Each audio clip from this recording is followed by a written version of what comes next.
আবিরের যদি যোগ্যতা থাকে, আবির কেন টাকা খরচ করে আমাকে ফেল করালো? সেকেন্ড হচ্ছে, আমি তো যে তথাকথিত নায়িকা, যে নায়িকা আজকে আমাকে ফেল করানোর জন্য নিজের হাতে টাকা খরচ করলো শিল্পীদের ডেকে ডেকে, হ্যাঁ, সে একটা সৃষ্টি করলো যে তার হাতেই ইন্ডাস্ট্রি। এই টাকা কিন্তু এক কিস্তি না, এক লটে টাকা না, এই টাকা দেওয়া হয়েছে 3 লটে। একটা ইলেকশন হচ্ছে, যা তা শিল্পীরা নাচানাচি করছে। কি অবস্থা! আমাকে তো ভাই পাবলিকলি জবাবদিহি করতে হয়। এই শিল্পী সমিতির ইলেকশন নির্বাচন নিয়ে পুরা বাংলাদেশে কিন্তু হৈ হৈ রই রই, সবার আগ্রহ থাকে কি হচ্ছে এখানে। সেই পয়েন্ট অফ ভিউ থেকে আমি নিজের উদ্যোগে আমি কিন্তু ক্যাম্পিং করতে চাই মাঠ পর্যায়ে।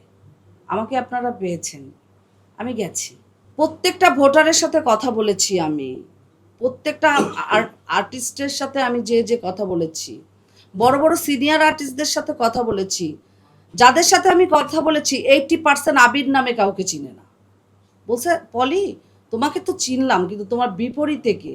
আমি বলছি ভাইয়া আমি ওরকমভাবে চিনি না, আবির টাবির কে জানি, আমি ওরকম চিনি না। বলে কি উনি শিল্পী? বলছে ভাইয়া আমি জানি না, দাঁড়িয়েছে। আরে তুমি তো পাস করবা, আমরা তো চিনি না, আমরা কেন ওইসব শিল্পীদেরকে ভোট করব? তুমি পাবা, তুমি তো প্রমিনেন্ট শিল্পী, তুমি পেয়ে যাবে।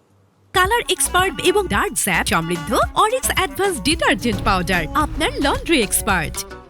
এরকম একটা পরিস্থিতিতে যখন প্যানেল পরিচিতি হয়, তার একদিন আগে, আমি নাম বলবো না, কিছু শিল্পী আমার কাছে এসে বলছে যে 103 জন যাদেরকে বলে ওদেরকে ডেকে নিয়ে টাকা দেওয়া হচ্ছে, বিরিয়ানি খাওয়ানো হচ্ছে, স্টারের বিরিয়ানি তাদেরকে খাওয়ানো হচ্ছে। বিনিময়ে তারা কি চাচ্ছে? ভোট চাচ্ছে। প্যানেল ভোট না, কিন্তু কার ভোট? পলির ভোট। পলিকে সিল মারা যাবে না, আবিরকে সিল মারতে হবে।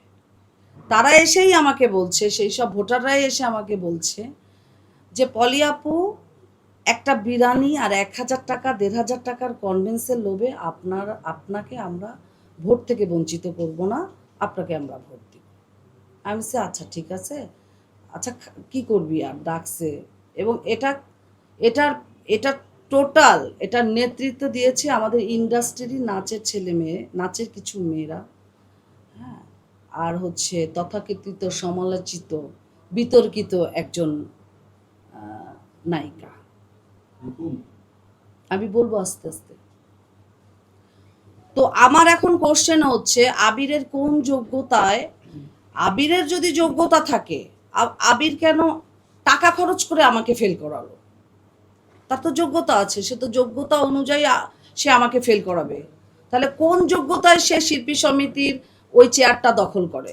সেকেন্ড হচ্ছে, আমি তো যে তথাকথিত নায়িকা, যে নায়িকা আজকে আমাকে ফেল করানোর জন্য নিজের হাতে টাকা খরচ করলো শিল্পীদের ডেকে ডেকে, হ্যাঁ, সে একটা সৃষ্টি করলো যে তার হাতেই ইন্ডাস্ট্রি, তার হাতেই সব কিছু। তো আমি তো তার প্যানেলেরই সৃষ্টি। কোন অভিমানে, কোন রাগে সে আমার বিরুদ্ধে এই কাজটা করলো? সে তো আমার সাথে বসতে পারতো, কিংবা আমাকে ডাকতে পারতো। সে যদি আমাকে ডেকে বলতো যে তুমি ইলেকশন করবা না, তুমি এবার ইলেকশন করো না, তুমি অফ যাও, আমি ইলেকশন করতাম না। অবশ্যই সেই সম্মান বোধ কিংবা সেই কৃতজ্ঞতা বোধ আমার ছিল। সেটা সে না করে সে কি করলো? আমার অ্যাগেনস্টে একজন প্রার্থী দাঁড় করালো।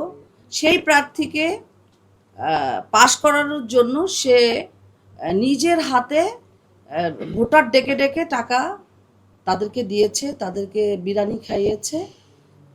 এই টাকা কিন্তু এক কিস্তি না, এক লটে টাকা না, এই টাকা দেওয়া হয়েছে 3 লটে, এবং সেটা অনেক মোটা অঙ্কের টাকা। কালার এক্সপার্ট এবং ডার্ক স্যাপ সমৃদ্ধ অরিক্স অ্যাডভান্স ডিটারজেন্ট পাউডার, আপনার লন্ড্রি এক্সপার্ট।